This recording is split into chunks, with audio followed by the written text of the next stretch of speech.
Today, I will be telling you the story of Prophet Ibrahim alayhi salam. In a far-off land in Babylonia, a boy named Ibrahim alayhi salam was born. The people in Babylonia worshipped the sun, moon, stars, and statues. His father was a statue maker. One day, Ibrahim alayhi salam asked, "O father, why do you worship these statues?" His father replied, "My son, our fathers worshipped them before us." Alas, he alayhi salam was not satisfied with this answer. He asked, "Why do you not worship the one true God, Allah subhanahu wa ta'ala?" However, his father was too proud and did not listen to him. One day, the people invited him for their celebration.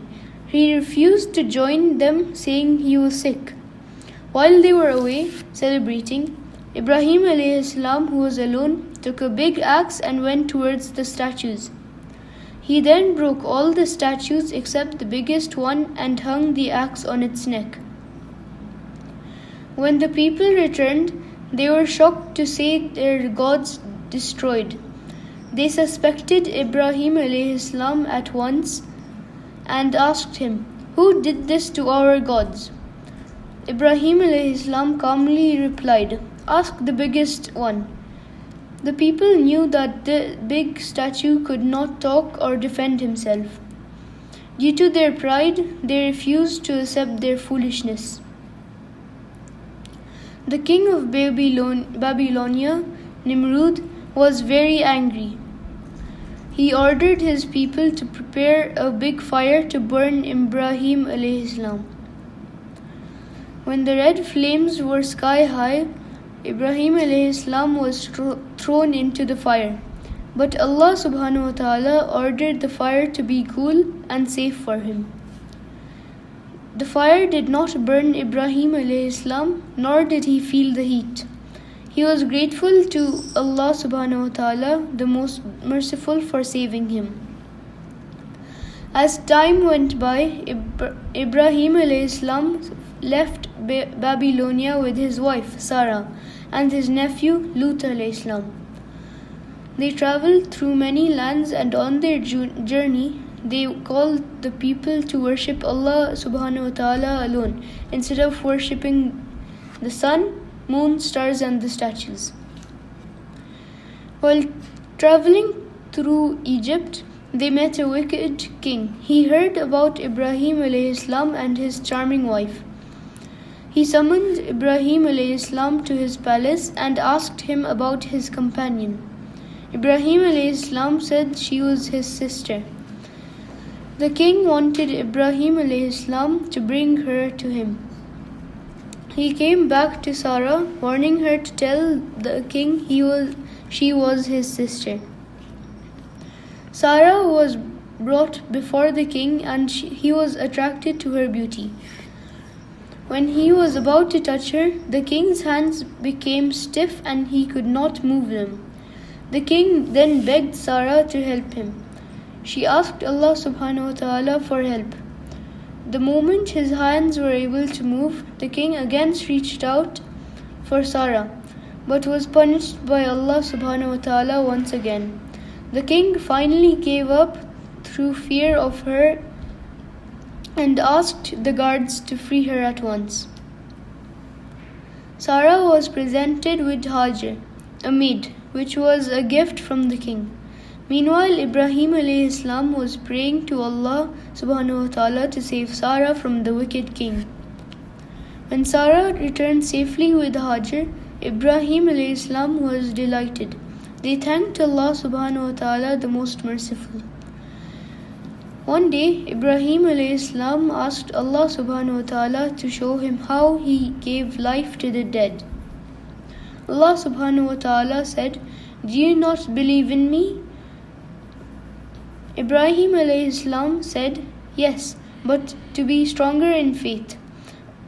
Allah subhanahu wa ta'ala told him to catch 4 birds, slaughter them, and place 4 portions of the birds on 4 hills and call out to them.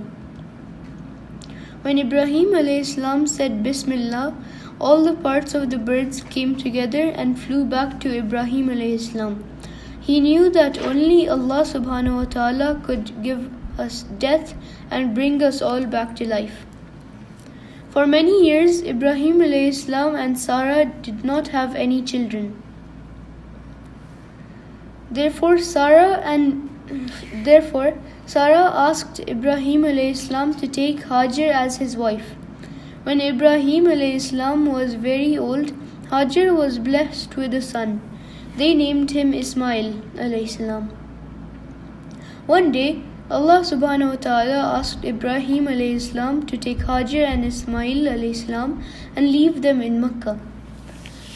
When they reached Makkah, he left them under a palm tree with some dates and water, which was just enough for a few days. Ibrahim alayhi salam then continued on his journey, obeying Allah's command. Hajar knew that Ibrahim alayhi salam was obeying his Lord, Allah subhanahu wa ta'ala, and so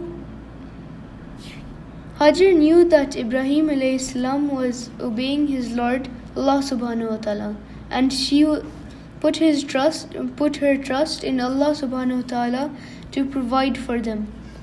Soon the dates and water ran out. Hajar did not have enough milk or water for Ismail alayhi salam, who was hungry. She ran desperately between two mountains called Safa and Marwa, looking for food and water. She then heard a voice which told her not to worry. Suddenly, there was water flowing up from the ground like a spring. She was so happy that she quickly collected the water by making a sand mound around the spring. The water from this spring is called Zamzam. Soon after, some people from the tribe of Jurham were passing by looking for water. Hajar shared the water from the Zamzam spring with them. She then invited the tribe of Jurham to live with them in Makkah, and they accepted her invitation. While Ismail alayhi salam was growing up to be a young man, his father had a dream in which Allah subhanahu wa ta'ala commanded Ibrahim alayhi salam to go sacrifice his only son Ismail alayhi salam. Ibrahim alayhi salam was very sad when he related this dream to Ismail alayhi salam. However, Ismail alayhi salam was a very brave boy, and he asked his father to obey Allah subhanahu wa ta'ala and to be patient. When Ibrahim alayhi salam was about to make the sacrifice, Allah subhanahu wa ta'ala stopped him. Allah subhanahu wa ta'ala knew that they both sincerely loved him and would do anything for him. Allah subhanahu wa ta'ala sent an angel with a big ram from heaven and asked Ibrahim alayhi salam to sacrifice it instead. For Allah subhanahu wa ta'ala is the most merciful. Ismail alayhi salam grew up to be a strong young man in Makkah, and the people of Jurham loved him. When Ismail alayhi salam was old enough, he chose a young maiden as his wife from the tribe of Jurham.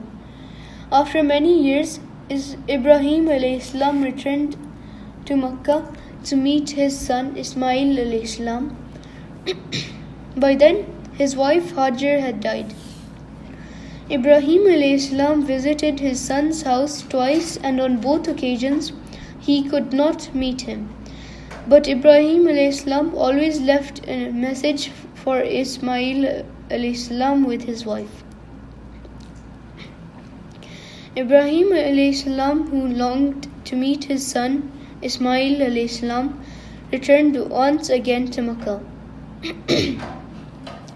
This time he was happy to see him seated under a tree near the spring of Zamzam. They were delighted to see each other and were finally back together again. Allah subhanahu wa ta'ala commanded Ibrahim alayhi salam to build the Kaaba, the house of Allah subhanahu wa ta'ala. Ibrahim alayhi salam asked Ismail alayhi salam to help him, and he agreed without any hesitation.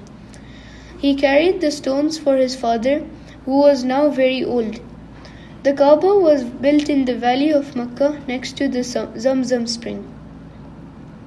Ibrahim alayhi salam asked Allah subhanahu wa ta'ala to bless all of Makkah with plenty of food and water, to guide all his children in worshipping none but Allah subhanahu wa ta'ala alone. Allah subhanahu wa ta'ala granted all of his wishes, for He is the most generous.